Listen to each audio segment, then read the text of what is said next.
Salut à tous, bienvenue dans MicroKids Multimédia. Aujourd'hui, je suis très content d'accueillir dans MicroKids quelqu'un que nous aimons beaucoup. Il s'agit de Didier Pourcel, qui est réalisateur, qui a créé la société Gribouille, qui travaille sur les clones, ces acteurs de synthèse. On a déjà parlé de Richard Bohringer et de 20 000 lieues sous les mers. On a déjà montré des images de Jean Rochefort avec son scooter magique. Et là, Didier Pourcel a d'autres projets. Il nous parlera de ces projets, bien sûr, mais également de l'utilisation de l'image numérique dans les effets spéciaux au cinéma. La semaine dernière, le jeu caché vous proposait des images d'un jeu sur Neo Geo de SNK. Il s'agissait du choix numéro 1, Soccer Brawl. Bravo à tous ceux qui l'avaient trouvé. Je vous rappelle que le numéro de jeu vidéo assistance est toujours à votre disposition, le 36 70 0003, ainsi que le Minitel où vous pourrez avoir toutes sortes de renseignements, y compris sur les t-shirts MicroKids Multimédia. MicroKids. Ils ont tous les deux 14 ans, on les retrouve pour la deuxième semaine, ils s'appellent Arnaud et Julien. Arnaud vient de Moulins et Julien vient de Thiers, on peut les applaudir. Et puis deux nouveaux candidats qui habitent dans la région de Genève, il s'agit de Antoine et de Jimmy. Ils ont tous les deux 14 ans et ils habitent tous les deux à Ferney. Premier jeu à identifier, voici 3 titres. Première proposition, Fatal Fury 2. Deuxième proposition, Fatal Fury. Troisième proposition, King of Fighters 94.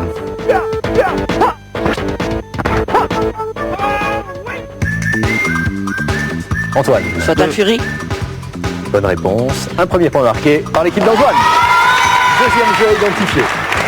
Ce jeu est-il R-Type, Thunder Force 4 ou Gate of Thunder? Et si vous avez une carte multipoint, vous jouez en même temps que nos candidats. Julien? Lequel? Le 2? Le 2. Mauvaise réponse. Ça n'était pas Thunder Force 4. Antoine? La 3? La 3, Gate of Thunder sur PC Engine, une bonne réponse. Un deuxième point marqué par l'équipe d'Antoine. Troisième et dernier jeu à identifier. Ce jeu est-il Robo Army, Burning Fight ou Ninja Commando? Robo Army, Burning Fight, Ninja Commando, 3 titres et bien sûr un seul est le bon. Antoine? Robo Army. Robo Army sur Neo Geo, un parcours sans faute, une troisième bonne réponse. Bravo à tous les deux. Bravo à Antoine, ouais, parce que 3-0 c'est rare. On retrouve nos 4 candidats pour la deuxième manche, après l'actualité bien sûr, et puis après une interview de Didier Pourcel qui nous parlera d'effets spéciaux.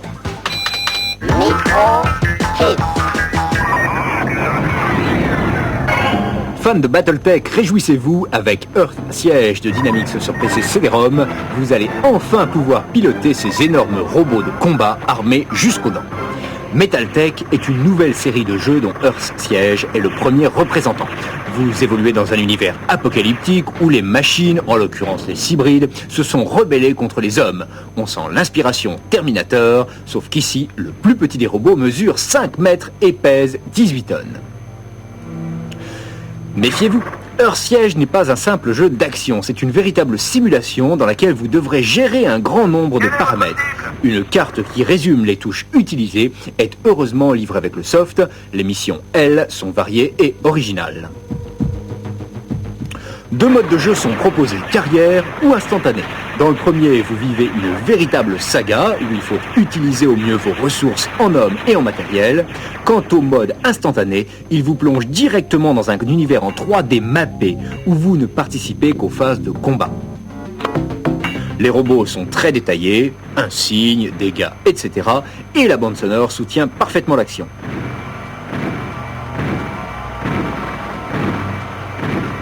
Sur un 486 DX2 66, l'animation est très fluide et vous profitez pleinement des vues extérieures.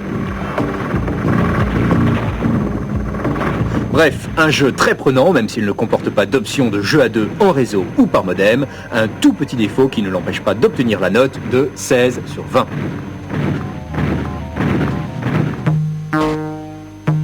Zéro tolérance sur Mega Drive est un jeu dans la lignée de Doom. Vous incarnez un agent d'un commando qui doit éliminer un groupe de dangereux terroristes. Vous errez dans les couloirs sans fin et vous cherchez des ennemis en tout genre. N'hésitez pas à les attendre de manière à leur tendre des pièges. Vos munitions sont comptées, prenez des recharges pour ne pas vous trouver en manque. Trouvez des armes pour renforcer votre panoplie. Outre quelques petits problèmes de jouabilité, les graphismes sont sans reproche et ce jeu est somme toute bien réalisé. Zéro tolérance mérite de ce fait un 15 sur 20. Takara signe une fois de plus une adaptation de jeu Neo Geo sur Super Nintendo. Cette fois, c'est Fatal Fury Special qui passe à la moulinette. Aucune surprise au niveau des personnages de ce jeu de combat, 12 sont présents, identiques à la version Neo Geo. Les frères Bogard sont toujours aussi redoutables et le bâton de Billy Ken fait des ravages.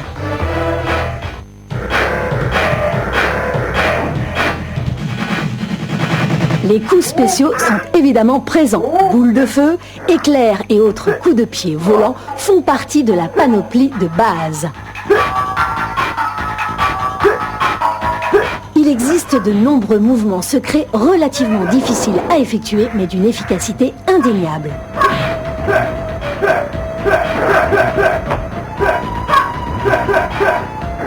On retrouve les mêmes décors et musiques que dans la version Neo Geo, avec bien sûr de sérieuses modifications du fait de la différence de capacité entre les deux machines. La jouabilité est très bien dosée et on apprend vite à réaliser les coups spéciaux. Originalité de Fatal Fury Special par rapport à Street Fighter 2 et compagnie, le combat se déroule sur 2 plans, une innovation qui mérite bien un 15 sur 20.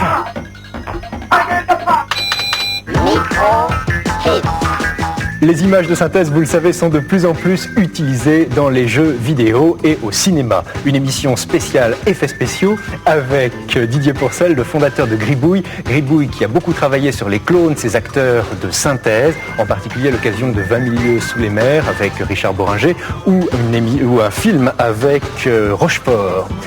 Qu'est-ce qui te plaît le plus en ce moment aux États-Unis dans les effets spéciaux qui sont présentés ? J'avoue que ces derniers temps, on se régale pas mal entre les effets de True Lies, les superbes images de The Mask, les trucages étonnants et invisibles de Forrest Gump.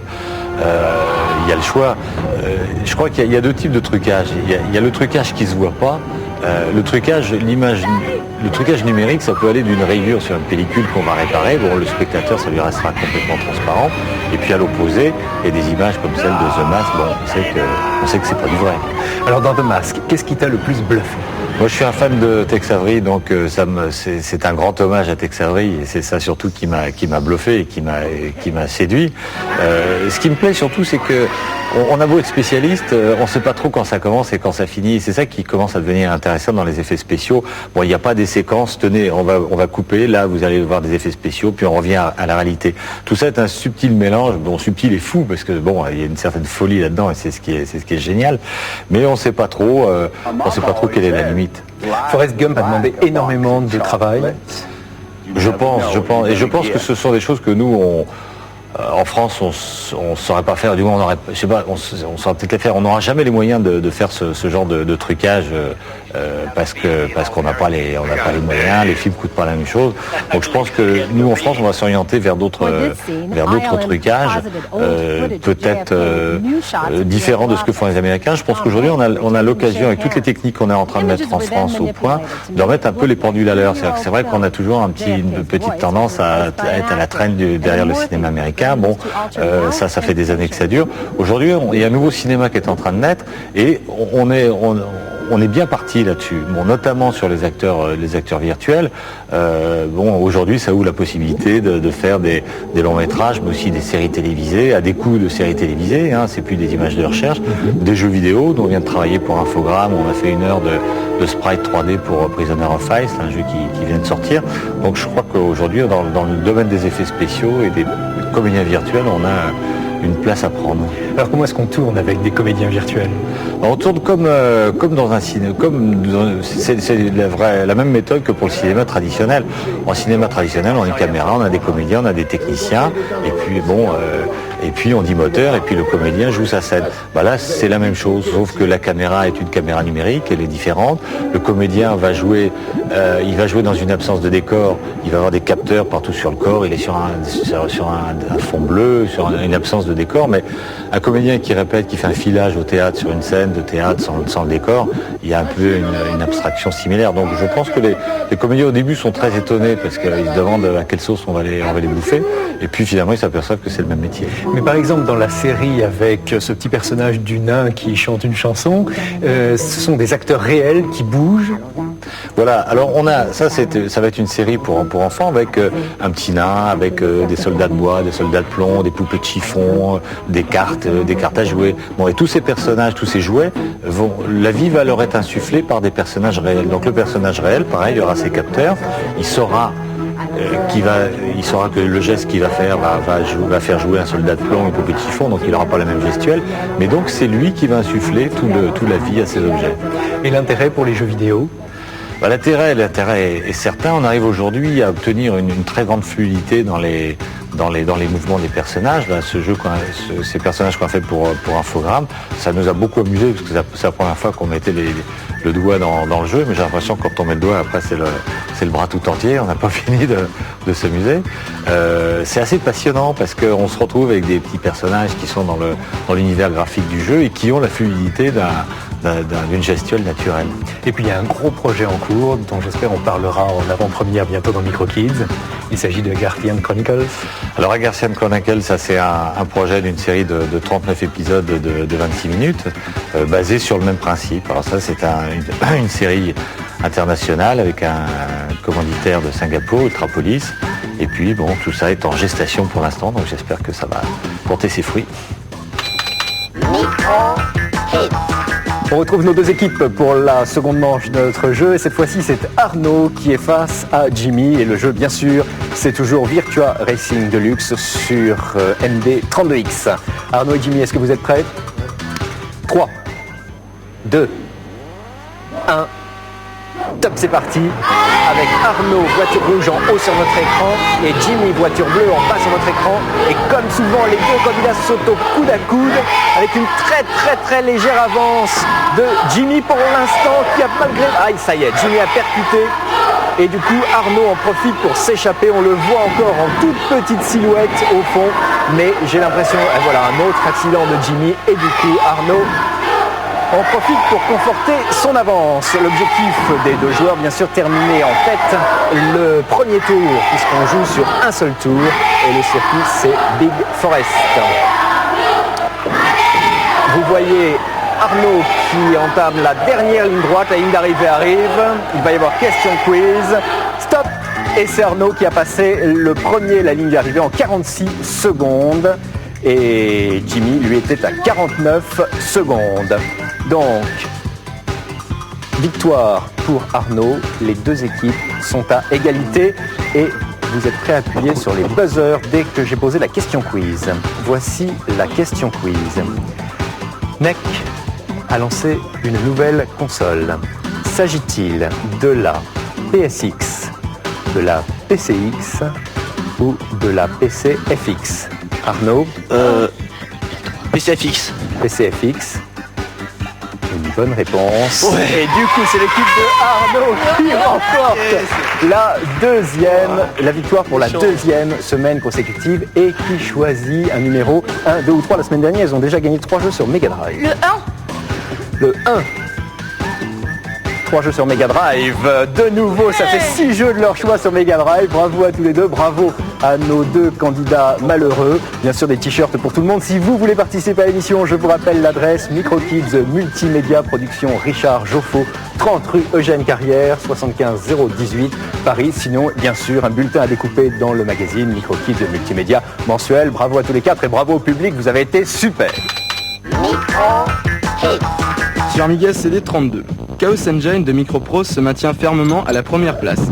Entrée fracassante d'Arabian Night de Chrysalis Software en 2e position, Lunata Steel Sky de Virgin est envoyé à la 3e place.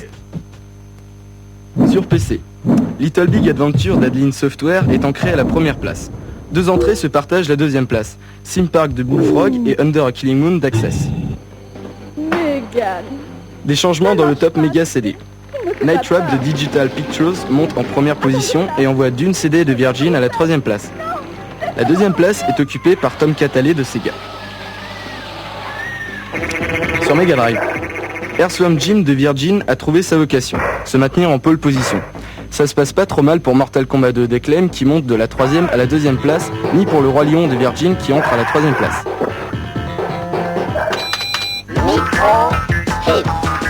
Cette semaine, on a reçu un fanzine extrêmement sympathique. Il s'agit de Okoshite Kudasai, un fanzine exclusivement réservé à tous les passionnés de OAV, movie et autres DA japonais. Et alors, bien sûr, l'originalité de ce fanzine, c'est qu'il est broché à la manière des journaux japonais. Il ne se lit pas de gauche à droite, mais de droite à gauche. Sinon, les articles sont vraiment bien documentés. On trouve beaucoup d'infos, des extraits, des images. Bref, Okoshite Kudasai est indispensable. Les coordonnées de ses auteurs sont bien sûr sur le 3615 France 3, rubrique MicroKids. Vous savez qu'au Millia, un certain nombre de récompenses ont été remises, les Millia d'or. On en a retenu 2 qui nous ont semblé vraiment intéressantes. D'abord, le Millia d'or qui va au meilleur jeu et qui est allé à l'incontournable Myst. Et comme on aime beaucoup Myst, on va regarder quelques images.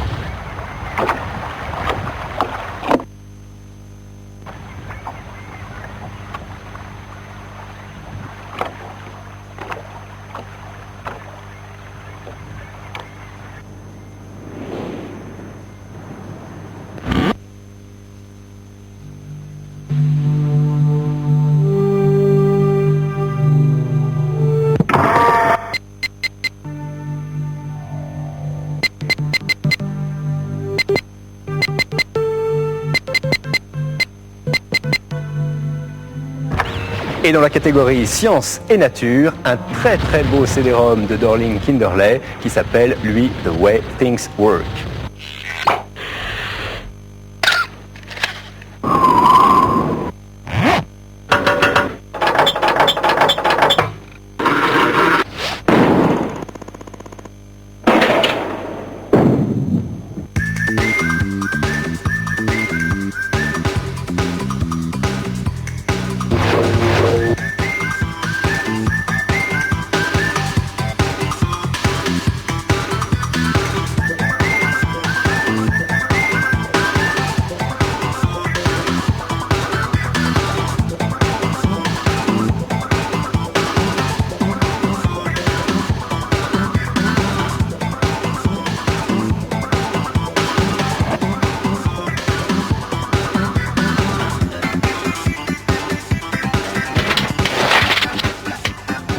Et maintenant, notre concours de création graphique avec les 3 œuvres sélectionnées cette semaine. Et cette semaine, elles ne tournent pas sur micro-ordinateur, mais on a retenu des dessins puisqu'on reçoit également des dessins sur papier. Et d'ailleurs, si vous avez envie de nous envoyer d'autres dessins sur papier, surtout, vous n'hésitez pas. Et l'auteur de la 3e réalisation gagne bien sûr une console 16 bits et un abonnement au magazine MicroKids Multimédia mensuel.